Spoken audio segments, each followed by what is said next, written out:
Hey, everybody. Welcome to Trust Relations, the podcast. I'm here with April, the founder of Trust Relations and the doyen of all things public relations. And of course, we're joined by the wonderful Hamish, our marketing lead and expert in the space, who I like to call my marketing other half.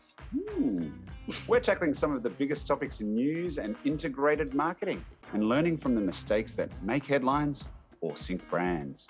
So join us as we have a chat about what works, what doesn't, and what we have to say about all of it. Are you ready? You ready to do this? Are you ready to do this? Let's do this. We should do that. Let's get ready to rumble. Welcome to season 2. Insert jock jams. Jock jams? Yeah. There was a whole jock jam CD that was all the songs they play at sporting events. We will rock you, like that kind of stuff. And they had the let's get ready to rumble, and then it went into some sort of weird bad techno thing. Whoop, there it is. Oh, whoop there. Yep. Pump up the jam. Yeah. Up the jam, pump it up while your feet are stomping. Yeah, and the bass is bumping. Bump it up a little more. Get your booty moving on the dance floor. Okay, anyway. We should have every episode of season 2. We should sing one of the songs off Jock Jams. Okay. I mean, and by we, you mean Hamish. Yeah, and I've already done today, so let's move forward. Hamish, how are you? Welcome to season 2, everyone. Welcome back. Good to be here, April. Good to be here. How are you? Good. What are you hoping happens in season 2? I'm hoping that I ramble less, I add more value, and that I sound more intelligent. Is that too lofty? Is that why you're laughing? No, I'm laughing because it's so self-effacing. It's like so mean to yourself. Nice. You've always got to have goals. You've got to aim higher, and I'm hoping to lift everyone with me. Okay. Yeah. What are you hoping to achieve this season? I would like to sound smarter and funnier. See, so it's self-effacing. It's catchy, isn't it? Following in your footsteps, I don't know what to say. Yeah. I'm hoping season 2 gives us more guests. I know we got more guests lined up. I was just going to say, in all seriousness, more guests would be fun. Yeah, we're going to have more guests. We're going to have some of the same segments. We might look at some new ones. And we're going to actually shorten the episode length for everybody so they can jam more into their working week. Yes. You're welcome in advance. Yes. This episode is brought to you by shorter timeframes, allowing you to do more with your day. All right. On that note, shall we jump into the marketing conundrum of the day? I think so. Yes, okay. Yes. So today's marketing conundrum is that the client has excessive revisions that delay strategy implementation. Mm-hmm. Hamish, what do you do? Look, I'm going to step back a little bit and explain why I think this is problematic. Everyone wants to get everything right. Everybody wants to make sure that they're on message, on point, etc.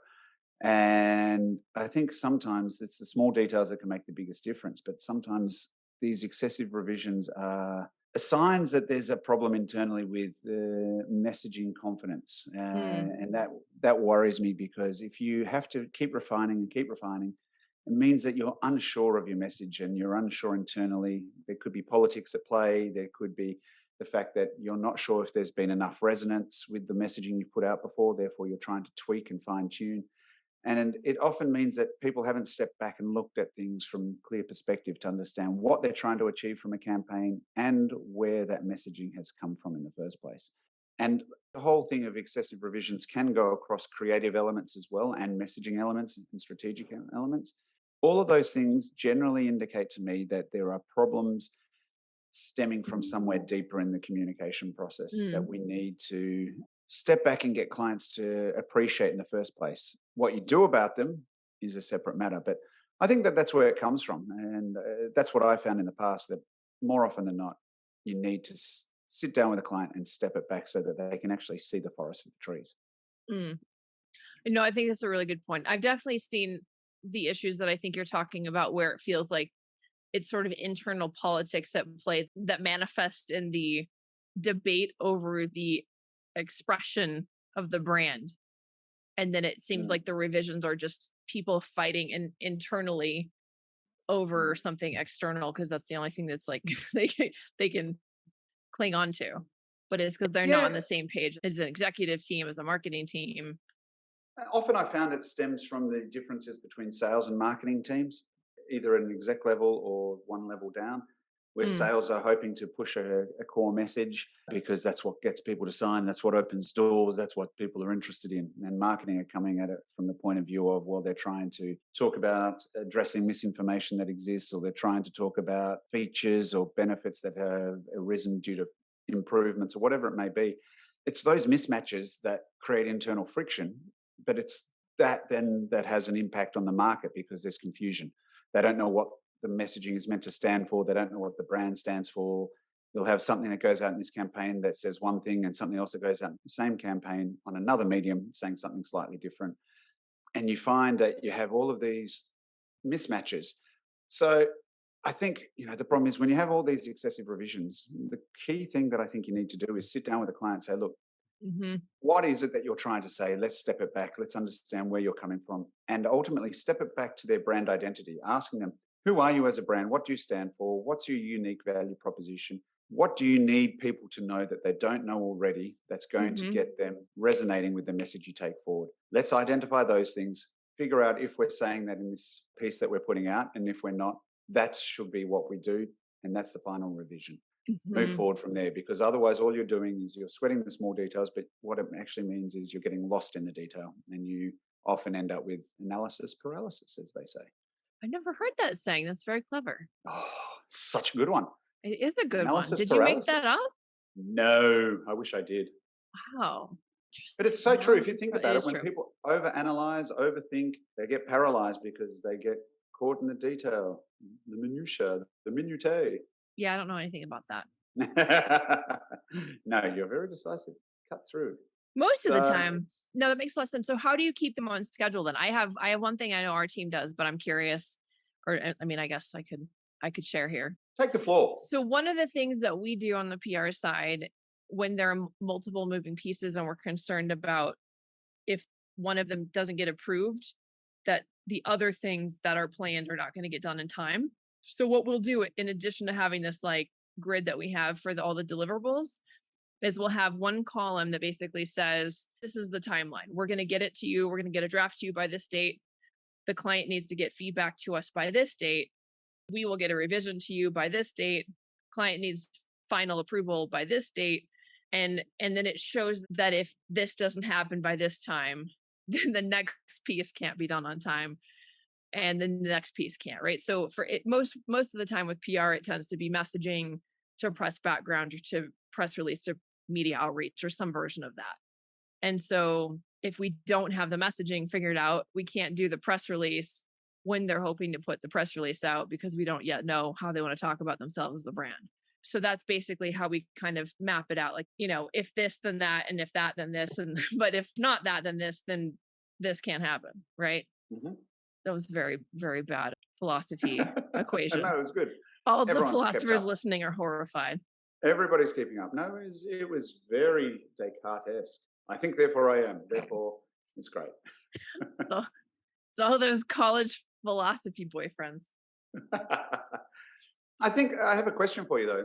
Yeah. It's good and well to have a timeline plotted out of this is what you need to do at this stage and you need to get it back to us by this stage and we will. But how does that stop them having excess revisions? How does it? Well, then how do you prevent that? remind them each time.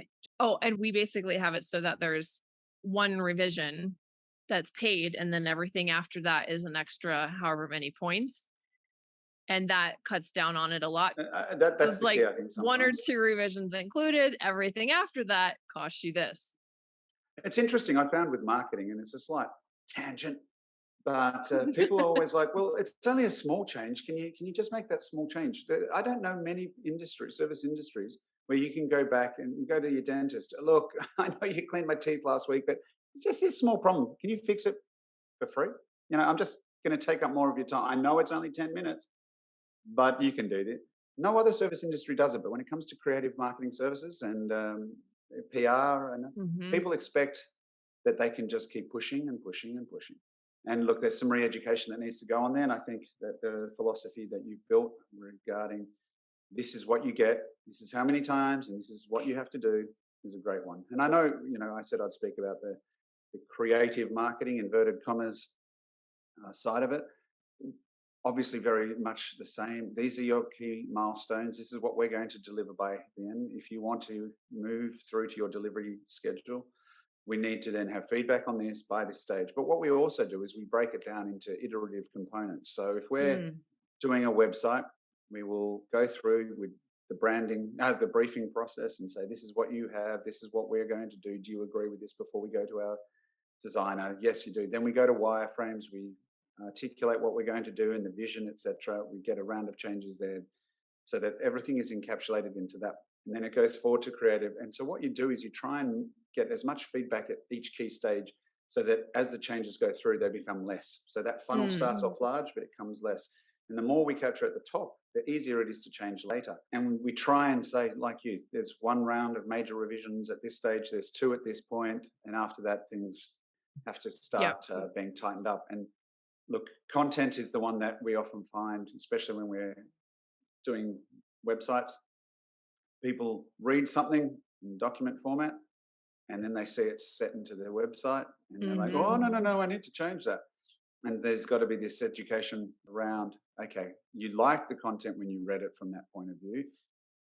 You can have some changes here, but it's one round. You don't have to change the messaging stream. This comes back to that internal politics. You're now worried about, oh, that's got a bolded headline and that's not. No, you need to figure that out before.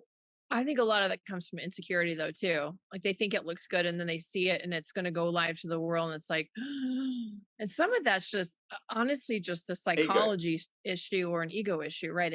It's going to, they'd rather never put it out than put it out and be criticized. It's like, well, I never did it, so I never got my feelings hurt, And I think that a lot of times that psychology is at play with clients, and that's really tricky. So then the other piece of it can become doing some cheerleading and coaching to make them feel excited about what they're doing and giving them the confidence they need to get over that insecurity so that they will finally go out to the world. No, it's great. It's really great. It looks amazing. But I think sometimes it's imposter syndrome for people who are in jobs making decisions. They don't think that they're good enough to make them. And so therefore, you're right. They need the ego confidence and they need the boost to know someone's in their corner. So sometimes it comes down to, as much as you don't want to, hand-holding at key points in that conversion process to say, this is how we can help, and you're okay, and this is great, and this will be good. And then as you show them campaign metrics, this is what we've achieved. They get their confidence and they move forward. Many, many years ago, I read a case study about the fact that there was a campaign internally being done by an agency for, I think it was Coca-Cola, and it had been in the background for 6 months being turned and over processed, and then this and changes and this and this, and the global marketing, someone senior came in and said, this campaign's dead, we've got to change it now, it's been in the market too long. And everyone's like, no, actually it's just been internal for that length of time, it's not actually gone to market yet. But it had been sitting there for so long internally, being debated back and forward about all of these things, that internally they got bored of it before it even went to market. And that's another risk, because then you spend all this money and you've got nothing fresh because it's absorbing so much of your time. Yeah. And the more you obsess internally, it takes away from your focus on other aspects of your business. So I guess the conundrum is, if we were to break it down as a recap here, April, if you're finding that you have excessive revisions or you're wanting to change things, step back, look at your brand identity and identify whether or not you are on point, your messaging is correct for the medium that you're going out on, that it actually is answering questions and pain points in the market. And from there, if it's not, pivot once, make the changes, and then have the confidence to move forward. I love it. Very well put. Thanks very much. Oh, yay team. Brad Pitt's back in season 2. Killed off the communications buzzword, but yeah, look, we can still have our Okay, good. mascots. The burn after reading Yeah. dance. Okay, good. BAR. I don't have a mascot yet. No, you don't. We're going to have to change that. Season 2, it's all about April's mascot. No, we have to find it. Yeah, no, we do. We discovered it at the end of season 1. You are Elaine from Seinfeld. I thought it was Jerry. Yeah, but Elaine upset you more. Okay, next up, Lost in Translation. You need to give us. This is your season to do jingles or exciting intros. So try that again.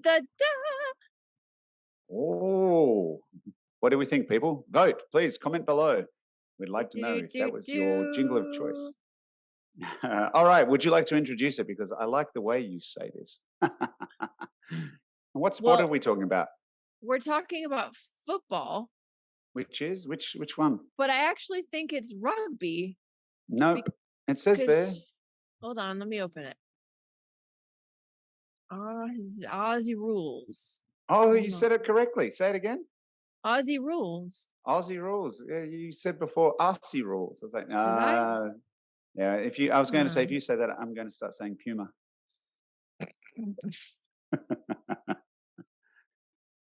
And Adidas. Okay. So all the athletes are wearing so Adidas. We're looking. So the ad in question here, that's lost in translation, is an ad that says "helping you help them." Aussie rules, and it's basically it starts out, and you think it's all about football or something. Where to buy an Aussie football, and so then it goes into football stuff, and then it kind of morphs into a dad and his daughter. And then she has some sort of a burner or something. What was the word? A blinder. A blinder? What's a blinder? Yeah. That's what he Googles. So right. I've given it away there. So sorry. What did you give away? Well, so the whole piece is about Aussie Googling. rules. Yeah, and it's a family who look, and I apologies if I get this wrong to the family, but of African descent, and they've come over to Australia, and this girl wants to join a football team, but she's never played before, and you watch how she has no idea what she's doing, and then she starts to learn, and the father's there one night Googling how to play, and he's watching instructional videos, and then he's teaching her, and then he's the tong master at a barbecue, very Australian, that you have someone on the barbecue turning the sausages. And then someone says to him, your daughter's having a blinder. And so he walks away from the game and says to Google's voice search, what is a blinder? And then later he sees her playing again, and she comes off and he says, you had a blinder. And it's all of the feel-good moment because she's had a really good game and she's actually started to appreciate the game. What's nice about this piece, I think, is in Australia, Google have made it market specific. What they've also done is they've tapped into the growing incidence of females playing sports that were traditionally male. They've tapped into the local vernacular. They've tapped into people wanting to assimilate. They've tapped into a lot of the social psyches that go unnoticed or unrecognized a lot of the time, and turned them into really nice feel-good moments that real nice. Yeah. It's really nice. You will like it. And they've turned it into a narrative. And it's a 1 minute long video. And it did air on Australian TVs. And it was a lot of pre-roll on YouTube and other platforms as well over here. But I mean, I don't want to speak to it. What do you think? Tell me your take. I often criticize American ads, so now it's your turn. I actually have no criticisms of this. I knew there were things in there that were Australia specific, but the overall sentiment carried regardless. So I could appreciate that it was something that was intended for an Australian audience primarily, but there was no part of it that made me feel like when we watched the ad where they had the turkey leg coming through the wall, it was like, what is happening? There's none of that. There was no lost in cultural translation moments. It was words that I didn't fully understand, but I could, from context clues, could kind of figure out. Like a blinder, I'm assuming, is a game where she had like 0 goals scored on her or something like that. I'm guessing. Mm. I don't know. Well, look. I don't know if I'm right, but I don't know. Look, I don't know either, but it looked very. All right, well, now I'm gonna Google it, just like the ad wants you to. Hold on. What is the blinder? So a blinder is basically that a blinder is that she's had such a good game. It's not that she had no goal scored on her, but it may have been that she tackled well, she ran well, she passed well, she scored a few goals. So it's a blinder is you've had an outstanding contribution or an outstanding game. Okay. So you do know what it is. Yes, I do. I was just leaving you out to someone playing a good game of sport, having a blinder, or something that's exceptionally that was very good. English. Having a blinder? We're having a blinder and a cup of tea, we are. But what is interesting as well is I was looking through, so we've looked at this ad on Google Australia's YouTube channel, and I'm just looking at some of the replies. Love this ad. Genuinely one of the best ads I've seen. It is really good. Caring, relatable. Lindsay has said, absolutely love this ad. Beautiful story, so well executed, and love that they are South Africans. I like this one, James Griffith. I'm not crying, you're crying. This one got me in the feels. Oh my God, I love this. Absolutely wonderful. Well done, Google. This is a terrific ad. Actually found myself getting slightly emotional. That's how you do an ad. I searched this ad after seeing it during the Richmond versus Lions game. So that was during an AFL or Aussie Rules game over here. So they showed it, on TV, as I said. So I think it's really resonated with people because the messaging is so diverse. I think from my point of view, this one's not lost in translation. This one's a 2 thumbs up. What happened to your thumb? Oh, I sliced it open. With what? A knife. I was cutting an apple and what happened doesn't matter as much as I took off a large chunk at the top of my thumb. This is terrible. Yes, added extra salt to my apple. Extra iron. It was extra red. And so what I can tell you is an apple a day does not necessarily keep the doctor away. I was going to say, did you see that yourself? It looks pretty homespun to me. It's homespun, but it's getting better. Wait, when did you do this? A week ago. Why didn't you tell me about this? This is terrible. This is old news. You still have a Band-Aid on a week later. How good can it be? Well, there was a large flap of skin and it's very bruised. Yuck. What I can do is, if anyone's interested, I took photos. I can put them in the chat, and we can post them down below. And anyone who's interested. Yeah. Yeah. No. Okay. All right. If you are interested, please add a comment, and we will share it with you. There will be some people out there who are interested. I know I am. So anyhow, I like this one. Lost in translation. Yeah, it's good. 2 thumbs up. 1 good, 1 bad. 1 good thumb, 1 bad thumb. Okay. All right. With that, we should wrap it up. Yeah, this has been good. This has been fun. New short format. I like it. So, do you want to thank our listeners, Hamish? No, you can all get lost. Okay. All right. Thank you, listeners. You can catch the show wherever you listen to your favorite podcast. Thank you. Remember to subscribe, rate, and share the show to keep the content coming your way and to help grow this community of communicators. And before we sign off, we can't forget about this week's offer code that Hamish is going to do in the traditional voiceover style. Visit the link in the show notes below and use the code TrustAnalysis14 for a chance to win a free trust analysis workshop for the first to enter. New clients qualify and terms and conditions apply. You can check out our webpage for a full rundown of the offer details. Can't wait to see you again next time. See you, everybody. Well, I had a lot of phases in high school. Then I had a phase though where I'd only wear business attire because I didn't want to be in high school anymore, and I was tired of looking like a child. And I would only wear dress pants and sweaters, which no one else in the entire school did. Veronica, do me one favor, please. Can you make sure that everybody at the retreat knows that? It's not honestly the most surprising thing you've ever said. Like, there's always something crazy. Hold on 1 second. I'm sending. Wait, what is the most surprising thing I've ever said?